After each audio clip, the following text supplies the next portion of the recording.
Começa agora o podcast Agro e Prosa com o jornalista Divino Ronaldo. Esse podcast tem por objetivo falar do agronegócio de um jeito descontraído, fácil e descomplicado.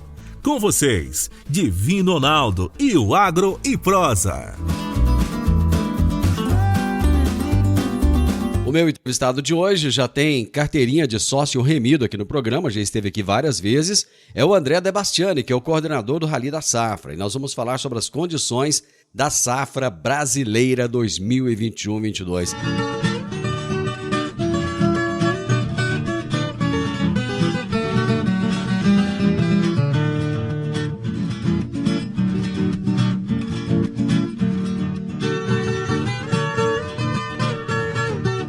André, prazerzaço receber você de novo aqui no programa.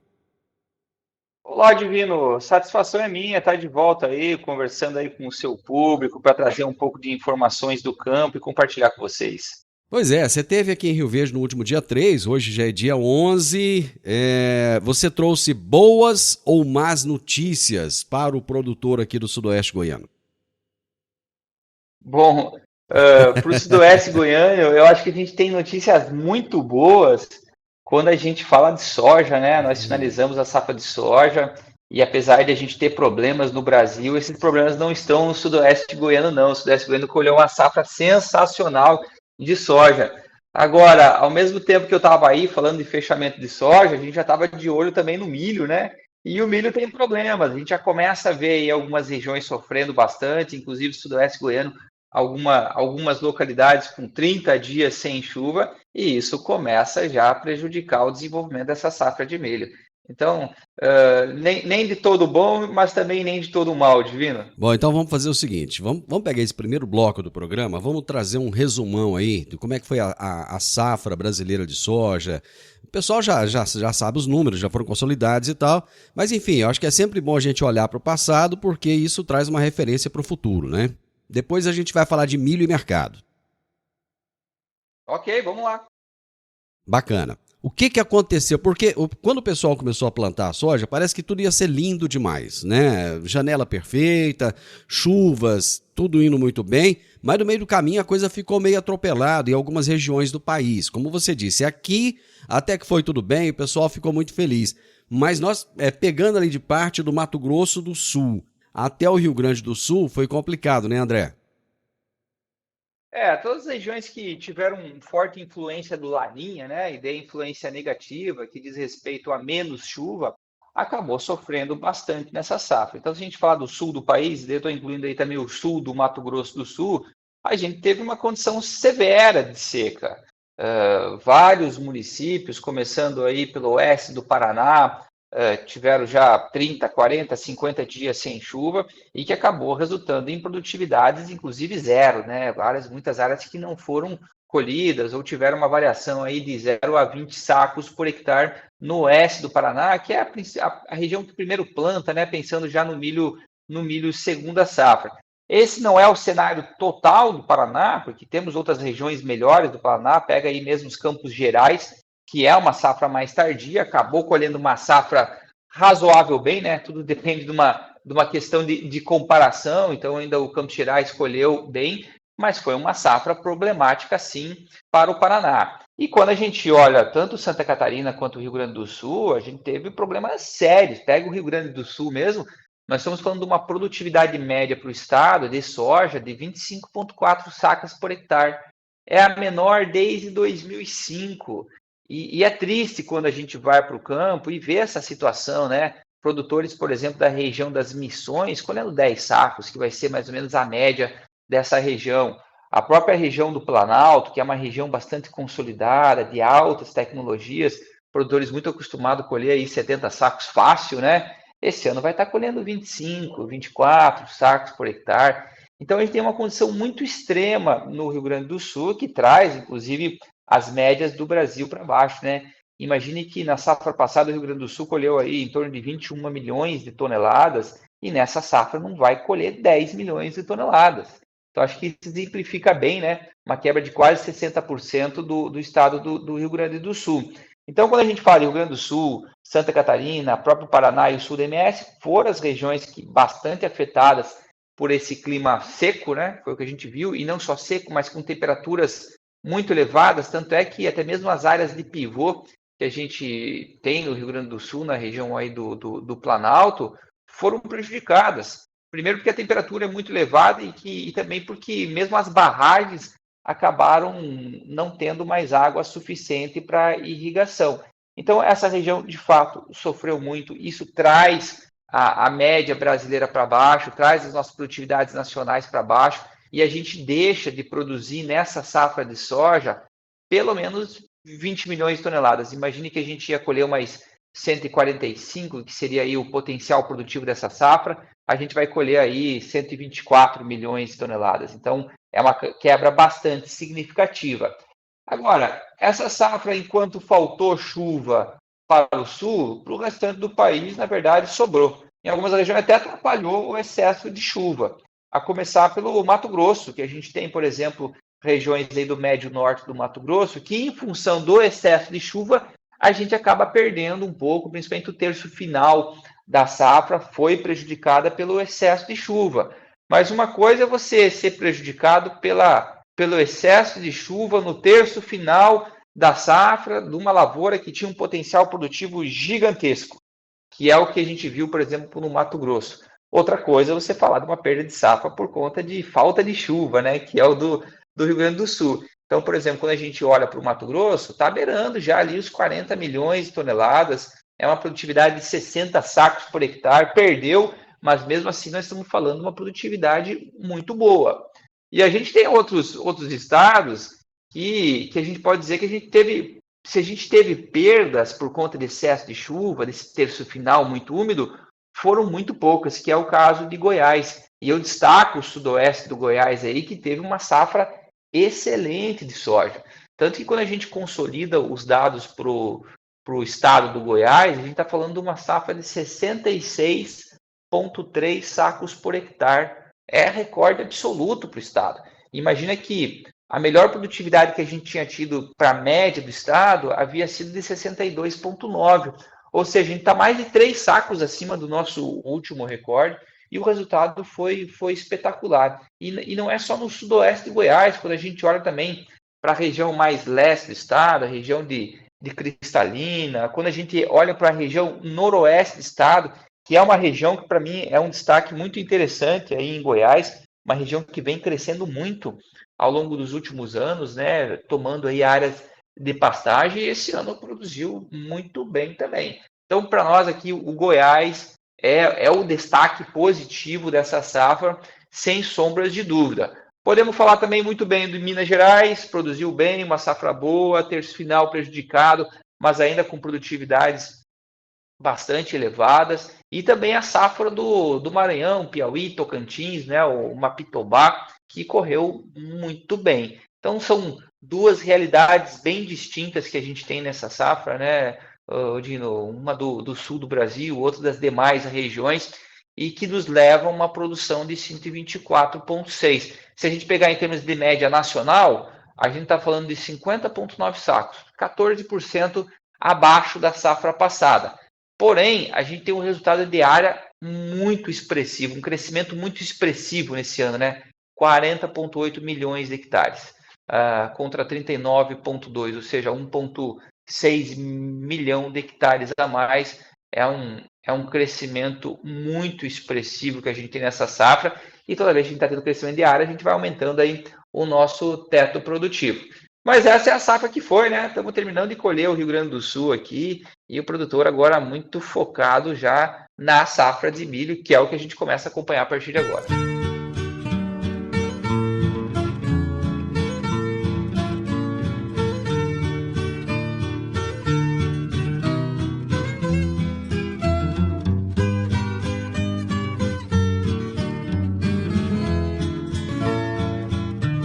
O André falou no bloco passado a respeito da soja, regiões que perderam quase que tudo, ou tudo até, e outras regiões que ficaram rindo à toa. Porém, a média nacional acabou caindo um pouco, mas tudo bem. Vamos falar agora de milho. No último domingo, André, eu saí para ir até uma fazenda, uns 100 quilômetros aqui de Rio Verde, e eu fiquei impressionado com a situação do milho. Cara, tá assim, seco. A impressão que você tem é que já morreu, que já acabou, que pode arrancar aquilo de lá. Nós tínhamos inicialmente uma condição muito favorável de janela, onde o produtor parecia que ia ter chuva, janela perfeita, ia colher horrores. E parece que o horror é outro, né? É a perda que ele virá a ter. Pois é. Bom, Divino, primeiro vamos falar das coisas boas, né? Que é o que você havia comentado, de a gente poder voltar a realizar os nossos eventos presenciais e voltar a estar junto com o produtor, conversando não só sobre a safra que passou ou a corrente, mas também falando de planejamento para as próximas, né? Que é algo muito importante desse cenário total. E semana passada a gente teve aí em Rio Verde, foi muito bacana, fizemos um evento, tivemos muita gente lá que compareceu ao evento, a gente pôde debater safra, mercado e trocar conhecimento, né? Que isso é sempre uma bandeira que o Rally levanta, de que toda a informação que a gente levanta, a gente quer deixar disponível para o público, né? E promover a troca de conhecimento. E isso tem sido sensacional, voltar a encontrar com os produtores. E daí a gente tem que encarar a realidade, né, o Divino? Como a gente quer trazer as informações do campo, nem sempre elas são boas. E agora a gente começa uma nova etapa do Rally, que é muito mais focada no milho, né? A gente conseguir entender o que está acontecendo em cada uma das regiões, baseado em dados de campo, né? Fizemos isso para a soja, coletamos mais de 1.000 amostras de lavouras de soja, e agora nessa etapa milho devemos coletar pelo menos mais 600 amostras, passando pelas principais regiões de milho. E, de fato, a gente tem uma condição já um pouco adversa para o milho segunda safra. Como você falou, o calendário de implantação foi bom, tirando talvez as últimas lavouras implantadas, que já estavam um pouquinho mais tardias em função do calendário também atrasado de colheita de soja do terço final, mas a condição que vinha se desenvolvendo era muito boa e uma condição também de muito investimento nas lavouras. A gente viu que o produtor investiu tecnologia, seja em adubação, seja em semente, então para colher uma safra grande. Agora a gente já vê que começa a ter alguns problemas, tanto é que a gente vem reduzindo um pouco as nossas estimativas de produção para o milho segunda safra. Começou lá com os 92, 93 milhões de toneladas, já está em 87 milhões de toneladas essa estimativa, e é provável que ela caia ainda mais, porque a gente faz a estimativa pensando um pouco no comportamento do clima para frente. Vai chover próxima semana.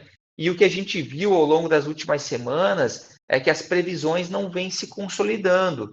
Tem a previsão de chuva, mas fica na previsão. Chuva mesmo em abundância, ela acaba não acontecendo. E a gente já vê regiões aí que estão com mais de 30 dias sem chuva. E para o milho, que é uma cultura altamente dependente de umidade, você ficar 30 dias sem chuva, dependendo do período de desenvolvimento, isso é crítico. Então, talvez a gente tenha que dividir um pouco da situação atual do milho, pensando nas lavouras que foram implantadas ainda ao longo do mês de janeiro, ou ainda início de fevereiro, que estão numa condição boa, talvez elas tenham passado o momento mais crítico de desenvolvimento, né, ainda com uma umidade, e essas lavouras vão produzir bem ainda, a gente não pode destacar, tanto que quando a gente olha o miolo aí de Rio Verde, de Jataí, que são as áreas mais consolidadas, bastante tradicionais, vão produzir bem, eu não tenho dúvida disso daí. Porém, conforme a gente vai avançando o calendário, e daí a gente entra no plantio do milho já no final de fevereiro, milho que entrou em março, que daí, de fato, entra num período de menos chuva, né? Foram as lavouras que estão desenvolvendo um momento crítico já sem chuva, e também por ser, talvez, regiões que não são tão tradicionais ainda no milho, essas regiões vão perder. E isso está acontecendo não só em Goiás, quando a gente olha o estado de Minas também está sendo bem prejudicado. Lembrando que ano passado, né, Minas já teve uma quebra de safra de milho muito grande, os produtores colheram em torno de 46 sacos de média, né? A gente sabe que 46 sacos de média não paga a conta, e está se caminhando para mais uma safra muito difícil também em Minas Gerais. Próprio Mato Grosso, depois que eu saí de Rio Verde, eu fui lá para Sapezal, no oeste do estado, também tinha um evento que eu estava acompanhando de algodão. A gente já via também o algodão sofrendo, mas a gente ia olhando o milho e via na estrada bastante milho já com uma condição crítica. E, de novo, nesse cenário divino, que quanto mais tardio o milho, mais está perdendo.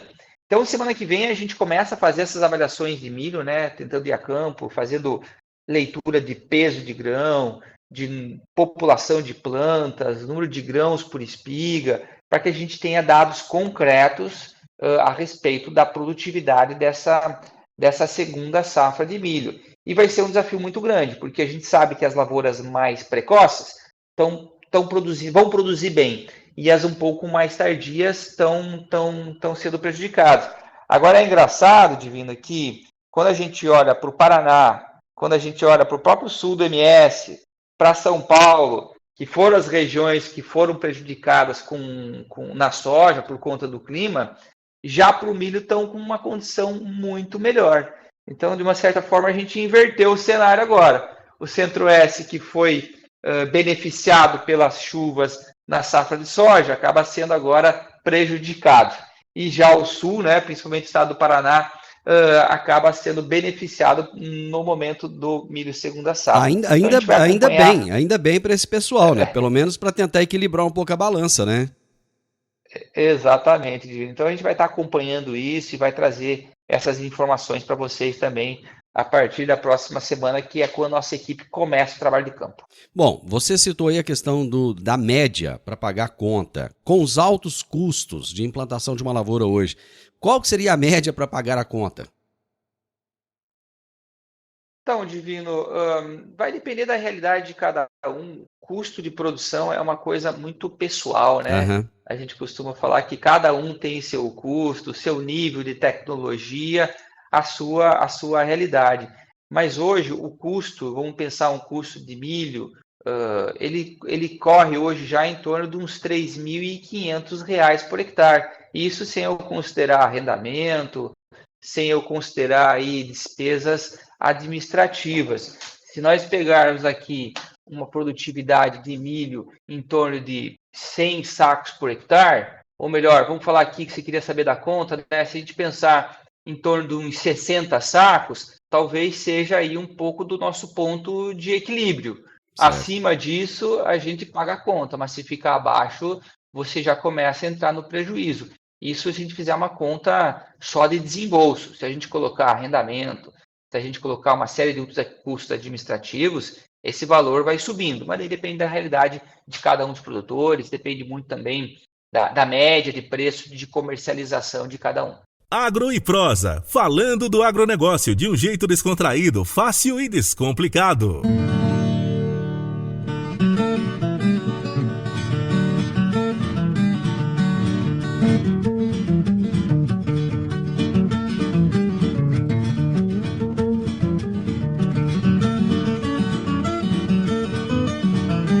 O produtor rural, ele não desiste, independente das condições que ele tem a cada ano, ele continua acreditando. O André falou aí da abertura de novas áreas, que a gente percebe isso aqui na nossa região. Enfim, o produtor, ele é aquele que ele trabalha em cima da fé. A fé é a certeza das coisas que você não vê, mas que você acredita. Não é mais ou menos isso, André? Pois é uma indústria a céu aberto, né? O produtor sempre muito perseverante, sempre acreditando no resultado, e tem que ser. Eu acho que a agricultura é um setor que vai trazer ainda muitas alegrias para o Brasil, e apesar das dificuldades, o nosso produtor ele é resiliente, ele vai continuar investindo, tanto que a gente vê aqui mesmo um cenário de aumento de custo de produção, quebra de safra em muitas regiões. Eu estive no Rio Grande do Sul faz poucos dias, e é uma região, como a gente conversou antes, aí quebrou muito a safra. O produtor já está pensando na próxima, já está fazendo os planos, não vai deixar de plantar. Eu acho muito difícil a gente ver uma terra sem plantar nessa próxima safra, por mais que a gente tenha uma série de desafios aí pela frente. Eu acho que até ao contrário, nós vamos ver crescimentos, inclusive. Eu acho que o melhor do agro brasileiro é o produtor rural. Bom, mas quem planta pensando em ganhar dinheiro, lógico. E como é que está a condição de mercado nesse momento, André? Pois é, o mercado ele está vivendo de altos e baixos desde esse início do ano. Eu não me lembro de um momento que em tão pouco tempo a gente teve uma turbulência tão grande assim no mercado, né? E a gente pode citar aqui vários fatores que de uma certa forma influenciam a precificação, influenciam o custo de produção, influenciam toda a dinâmica do produtor. a começar aí pela seca na América do Sul, né? Nós falamos antes de quebra da safra brasileira, mas não foi só no Brasil que quebrou. Se a gente olhar Paraguai Isso. deveria colher aí mais 10 milhões, 11 milhões de toneladas, vai colher 4 ou Isso 5, mesmo. então assim, é mais de 50% de quebra na safra de soja.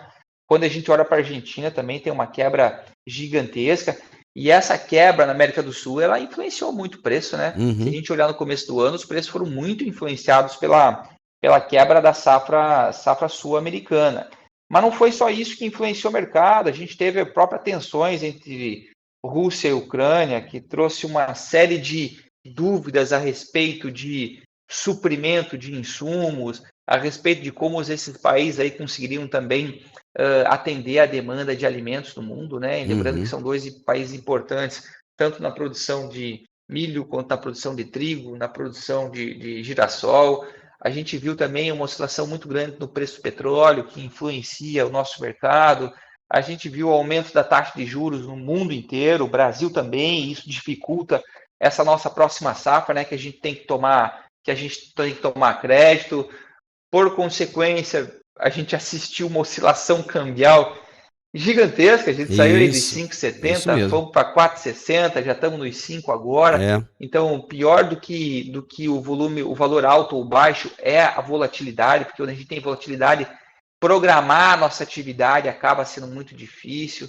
A gente tem todos os casos de Covid ainda na China, trazendo restrições em alguns portos, proibição de exportação de óleo de palma da Indonésia, que afeta o nosso mercado.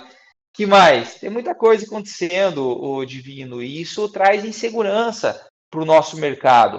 Hoje, quando a gente olha a nossa rentabilidade da 2021, 22, tanto da soja quanto do milho agora, é uma rentabilidade boa. Se você produzir bem, você vai ter um cenário muito bom em termos de rentabilidade. Agora, quando a gente começa a olhar o 22, 23, e pelo custo de produção que está dado aí, a gente começa a ver um desafio muito maior. Imagine quando a gente olha para a soja e a gente faz algumas continhas aqui, o custo de produção está subindo em torno de 20% a 30%.